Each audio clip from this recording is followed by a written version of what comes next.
Master minds commerce చదవాలనుకునే 10th inter విద్యార్థుల తొలి ఎంపిక.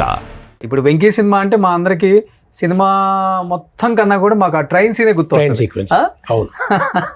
ఆ అంతాక్షరి, మన ఏవిఎస్ గారు, వేణుమాధవ్ గారు, బ్రహ్మానందం గారు. సో ఏం చెప్తారు ఆ సీక్వెన్స్, ఆ సీన్స్ అదంతా పండించడానికి? అడిగితే పర్సనల్ గా ఆ సీన్ చేస్తున్నప్పుడు కొంచెం డైరెక్టర్ గారి క్లారిటీ ఉంటుంది 100%, ఆ హీరో గారికి ఉంటుంది. సరే మామూలుగా సీనే కదా అని అంటారు. అది ఇన్ని రోజులు ఇన్ని సంవత్సరాలు అయినా సరే జనాలు గుర్తుపెట్టుకుందని ఇంకా చూసేవాళ్ళు ఉన్నారట. నాకు ఇద్దరు ముగ్గురు అంటారు ఇంకా చూసేవాళ్ళు ఉన్నారు.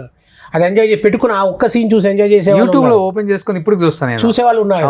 అండ్ నాకు ఇంకోటి సర్ప్రైజింగ్ ఫ్యాక్టర్ ఏంటంటే, long time back 4-5 years back Chennai నుంచి హైదరాబాద్ వస్తుంటే నాకు అక్కడ ఎయిర్పోర్ట్లో ఒక ఆయన కలిసాడు. Is from Kadapa. ఆయన నా దగ్గరకు వచ్చి షేక్ హ్యాండ్ ఇచ్చి ఇలా వెంకీ సినిమా చూశానండి అన్నాడు. అయ్యో thank you very much sir, చాలా రోజులైంది వచ్చేదని. ఆయన మాట అన్నాడు, అన్నప్రాసన రోజు నేను అంత తిన్నాను డైలాగ్ నాకు చాలా ఇష్టం అండి అన్నాడు. అది నేను చెప్పాననే విషయం నాకు గుర్తు రాలేదండి. చాలాసేపు నాకు గుర్తు రాకుండా ఇది ఏ సినిమా డైలాగ్ అండి అని అడిగాను. నేను అడగగానే అదేంటి సార్ అలా అంటారు అన్నాడు. సారీ అంటే నాకు గుర్తు రాలేదు, ఎవరు చెప్పారు ఇది అన్నా. మీదే కదండి వెంకీలో చెప్తారు మీరు అన్నాడు. అంటే నేను అంత మైన్యూట్ డైలాగ్ కదా, అది మైన్యూట్ డైలాగే, అంత కూడా గుర్తుందండి, అంత ఎక్కేసింది జనాల్లోకి. ఐ వాజ్ సర్ప్రైజ్ అనమాట. ఓ ఇంత ఎక్కేసిందా అని గుర్తుపెట్టుకుని అతను చెప్తున్నాడు. ఇప్పుడు హీరో చెప్పిన డైలాగులు చెప్పడం, బ్రహ్మానందం గారు చేసిన కామెడీ, అది అంటే అందరికీ నోటెడ్. నేను ఏదో సీన్లో ఒక చిన్న డైలాగ్ చెప్పింది వాడు గుర్తుపెట్టుకుని నన్ను కలిసినప్పుడు అతను అడిగాడంటే నేను సర్ప్రైజ్ అయిపోయానండి నేను. ఓకే, ఎలా టక అయిపోయినాయి సీన్స్, లేకపోతే టైం పట్టిందా ఎక్కువ టేక్స్? ఎందుకంటే అంత కాంబినేషన్ కదా. ఆ ట్రైన్ సీక్వెన్స్ సపరేట్గా ఫిల్మ్ సిటీలో సెట్లో చేశారు, ప్లాన్ చేసుకున్నది. అది వన్ డే మార్నింగ్ నుంచి మొదలు పెడితే నైట్కి అయిపోయింది. ఓకే, గుర్తున్నాయా మీ డైలాగ్లు ఏమన్నా? డైలాగ్ మంచి కామెడీ ఒకటే, అంటే నాకు అక్కడ ఒకటే ఉంటుందండి. అంటే ఆ సీన్ స్టార్ట్ అయ్యే ముందు రవితేజ గారు ఆ అమ్మాయి వదిలేసి వెళ్ళిపోతే, ఏరా నాలో ఏం తక్కువ మీకన్నా బాగానే ఉన్నానుగా అంటారు. అనగానే నేను చిత్తం చింతలు తిరిగి ఫ్రస్ట్రేషన్లో ఉన్నాడు వదిలేసే అంటాను. అది నాకు అంటే సడన్గా అంటే ఆయన అంటారు, నా క్లోజ్ తీసినప్పుడు నేను ఆ డైలాగ్ అన్నా ఏదో ఫ్రస్ట్రేషన్లో ఉన్నాడు వదిలే అంటే మీకన్నా అందంగానే ఉంటానుగా అంటారు ఆయన. అంటే నేను చిత్తం చింది అంటాను, ఏదో ఫ్రస్ట్రేషన్లో ఉన్నాడు అంటున్నాడు ఆయన. ఫ్రస్ట్రేషన్లో మాకన్నా అందంగా ఉంటున్నాడు అంటాడు, కంగారు పడగా అంటాను నేను. ఓకే, అదొకటి. మిగతా అంతా పాటలే కదండి, పాటలు అవి. అంతాక్షరి ఇప్పటికి చాలా మంది ఆ సీన్ చూసి అంతాక్షరి ఏంటిది అలా డ్రింక్ చేస్తూ ఎంజాయ్ చేస్తామని కొద్దిగా అన్నవాళ్ళు ఉన్నారు. ఓకే పోన్లే అంటే పోన్లే అన్నవారు, అది అంత ఎక్కేసింది బాగా. ఓకే, ఇంకో రిలీజ్కి చూశారు కదా లాస్ట్ ఇయర్. అవును రిలీజ్ నాడు ఆ మీమ్స్ చూసాను నేను. అదేదో థియేటర్లో సార్ జనరేటర్ ఆఫ్ అయిందంటే డైలాగులు వాళ్ళే చెప్పుకుంటారు వదిలేసే అని సరదాగా అనుకున్నట్టు. ఓకే, ఎలా ఉంటుంది రవితేజ్ గారితో వర్కింగ్ ఎక్స్పీరియన్స్? అప్పుడు రీసెంట్గా మిస్టర్ బచ్చన్లో చేశాను. అప్పుడు ఆయన ఎనర్జీ ఒకటే అండి.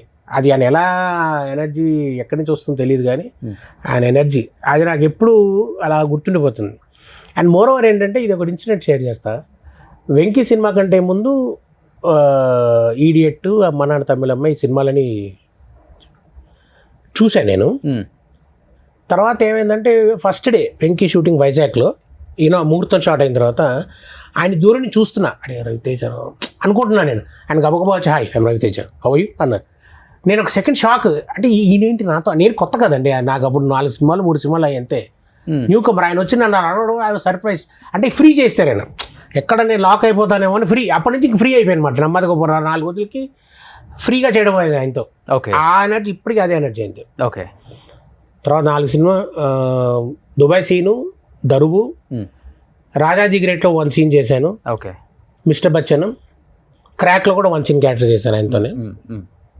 మీరు చేసిన సినిమాల్లో మీకు బాగా నచ్చిన డైలాగ్ కానీ లేకపోతే నచ్చిన సీన్ కానీ అంటే ఏమని చెప్తారు? Any cinema, any one movie. అలా అంటే అన్ని ఇష్టమే సార్, అదేం లేదు, అన్ని ఇష్టంగా చేసినవే. మీరు తక్కువ అడిగితే నేను లౌక్యన్ సినిమాలో స్కేల్ సీన్ ఉంటుంది, స్కేల్తో రఘుపీర్ సింగ్ కొడుతూ ఉంటుంది అన్నమాట. అది ఒకటి అంటే చెప్పలేం కానీ అది ఒకటి ఉంది. అది నాకు అర్థం కాదు ఏంటంటే, లాస్ట్లో ఫినిషింగ్ డైలాగు ఎరా పందిలో ఉన్నా అంత ఏడుస్తాను అంటుంది. ఏమంటే పందికి హోమ్ చెక్ ఉండదండి అంటే, అనేది క్యాషువల్గా అనేసాను. అది ఇప్పుడు చూసిన నవ్వు వస్తుందండి. శ్రీవాస్ గారు అదే అన్నారు, నువ్వు క్యాషువల్గా అనేసావు, అది షార్ట్లో క్యాషువల్గా అనేసాను, పందులకు హోమ్ చెక్ ఉంటుందా అండి అంటాను. అది విపరీత రిలయన్స్గా అనిపించింది అన్నారు. ఓకే, అలాంటి కొన్ని ఉన్నాయంటే తక్కువ స్ట్రైక్ అవ్వట్లేదు కానీ. ఓకే, సుమన్ టీవీలో మీ పర్సనల్ అండ్ బిజినెస్ ప్రమోషన్స్ కోసం కింది నెంబర్కి కాంటాక్ట్ చేయండి.